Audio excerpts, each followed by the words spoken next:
नमस्कार। आपके अपने ही चैनल केवी न्यूज में आपका स्वागत है। आज हम बात करेंगे क्लास 1 के ऑनलाइन लॉटरी में अपने बच्चे का नाम आप किस प्रकार देख सकते हैं। ये पूरे भारतवर्ष के किसी भी केंद्रीय विद्यालय का लिस्ट आप घर बैठे देख सकते हैं। आपको करना क्या है कि आपको सबसे पहले केवीएस ऑनलाइन लॉटरी गूगल में टाइप करना है।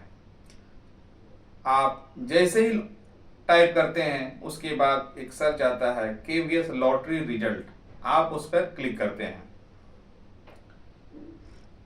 क्लिक करने के बाद इसमें सबसे पहले आप स्टेट चुनेंगे। आप जिस केंद्रीय विद्यालय यानी जिस स्टेट के भी केंद्रीय विद्यालय में फॉर्म भरा है, यानी मान लीजिए आपने दिल्ली के स्टेट में आपने फॉर्म भरा है, तो दिल्ली के जितने सारे स्कूल है यहाँ आपको दिखाई पड़ेंगे।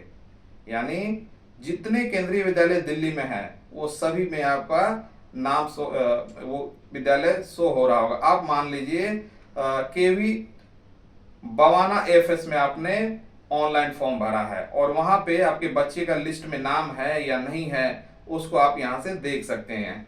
क्लिक करने के बाद आप सर्च बटन पर क्लिक करते हैं। अब देखिए, इसके बाद ये सारा लिस्ट यानी जितने लिस्ट बने हुए हैं डीए लॉटरी डिफरेंटली एबल्ड में, अगर कोई बच्चा डिफरेंटली एबल्ड लॉटरी में नाम है तो उसका नाम उसमें शो हो रहा होगा। डीए लॉटरी जनरल है, डीए लॉटरी ओबीसी यानी डिफरेंटली एबल्ड, यानी जो बच्चे अगर डिफरेंटली एबल्ड के हैं वो जनरल में है या फिर आपका ओबीसी में है। यानी इसमें पोस्ट लॉटरी यानी लॉटरी होने से पहले वो कितने नंबर पर था और उस लॉटरी होने के बाद कितने नंबर पर है, ये सभी का लिस्ट इसमें दिया गया है। ओबीसी लॉटरी पोस्ट यानी ओबीसी के लॉटरी जो है वो लॉटरी होने के बाद का, और उसी प्रकार ओबीसी लॉटरी प्री यानी लॉटरी होने से पहले वो कितने नंबर पर था। इसमें SC, ST, OBC category 1, category 2, category 3, category 4, category 5। आपको यहाँ सबसे पहले ये जानना है कि आपने फॉर्म जब भरा है आप किस कैटेगरी के फॉर्म को भरा है। यानी आप अगर सेंट्रल गवर्नमेंट वाले एम्प्लॉय हैं तो आप कैटेगरी 1 का फॉर्म कैटेगरी 1 चूज किए होंगे। आप कैटेगरी 2 के हैं यानी सेंट्रल गवर्नमेंट के ऑटोनोमस बॉडी में काम करते हैं तो कैटेगरी 2 चूज किया होगा। कैटेगरी 3 अगर आप स्टेट गवर्नमेंट के वर्कर हैं, एम्प्लॉय हैं, तो आपने कैटेगरी 3 चूज किया होगा। कैटेगरी 4 अगर आप स्टेट गवर्नमेंट के ऑटोनोमस बॉडी में काम करते हैं तो आपका कैटेगरी 4 होगा। और कैटेगरी 5 बिजनेस क्लास यानी कोई सेल्फ एम्प्लॉयड है, प्राइवेट जॉब करता है, इस तरह के काम जो भी करते हैं वो कैटेगरी 5 में आते हैं। आप देख पा रहे होंगे कि पोस्ट लॉटरी और प्री यानी जो लॉटरी होने से पहले का रिजल्ट और लॉटरी होने के बाद। अभी हम एक पे क्लिक करते हैं, मान लीजिए कैटेगरी 1, इसको जब हम क्लिक करते हैं,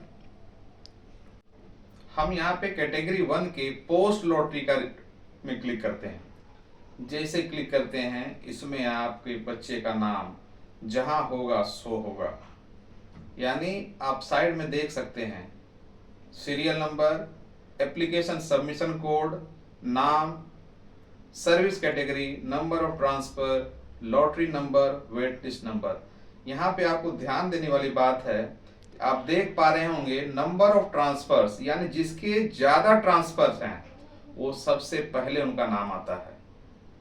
पहले 4 वाले का, उसके बाद 3 वाले का, फिर 2 वाले का, और फिर 1, और फिर उसके बाद 0 यानी जो ट्रांसफर नहीं है, नॉट एप्लीकेबल, यानी वो 0 हो गया। उसी प्रकार आप देख पा रहे होंगे लॉटरी नंबर 1, 2, 3, 4, 5, इस तरह से जितने सीट्स हैं उसमें आपको नंबर दे दिया है, यानी 86 तक ये दे दिया है। उसके बाद जो 87 है वेटिंग लिस्ट 1 में चला गया है वो, यानी कोई ऊपर से जब एडमिशन नहीं लेता है तब फिर वेटिंग लिस्ट 1 को प्रीफरेंस मिलेगा। फिर उसी प्रकार वेटिंग लिस्ट 2, 3 यानी जितने भी कैटेगरी 1 वाले हैं सभी का फॉर्म इसमें आपको शो हो रहा होगा। इस लिस्ट में सभी का नाम दिख रहा होगा। इसमें आपको ध्यान देने वाली बात यह भी है कि अगर सर्विस कैटेगरी 1 है तो बच्चा किसी जनरल, SC, ST, OBC वो उसमें भी होगा। यानी जहां पर आपने इसमें देख सकते हैं कि अगर मान लीजिए बच्चा SC कैटेगरी का है तो पोस्ट लॉटरी में आप देख सकते हैं कि वो सर्विस कैटेगरी 5 है और SC में भी दिख रहा है। इसी तरह से एक बच्चे का नाम हो सकता है कि RT में भी हो, कैटेगरी वाले में भी हो और SC, ST, OBC वाले में भी हो। इस प्रकार आप अपने बच्चे का नाम, आपने जो फॉर्म भरा है, आप वहां से बच्चे का डिटेल देख करके आप इसमें मिला सकते हैं और घर बैठे अपने बच्चे का लिस्ट देख सकते हैं। और फिर आप विद्यालय के संपर्क में रहें। अगर मान लीजिए वेटिंग लिस्ट में नाम आ जाता है तो फिर जब जब वो लिस्ट अपडेट करेगा विद्यालय, आप संपर्क में रहें या फिर विद्यालय के वेबसाइट को विजिट करें। इस प्रकार आप अपने बच्चे का नाम देख सकते हैं। चैनल में आप पहली बार आए हैं तो सब्सक्राइब बटन अवश्य दबाएं ताकि हम आपको केंद्रीय विद्यालय से जुड़ी हुई हर एक जानकारी आप तक पहुंचा सके। धन्यवाद।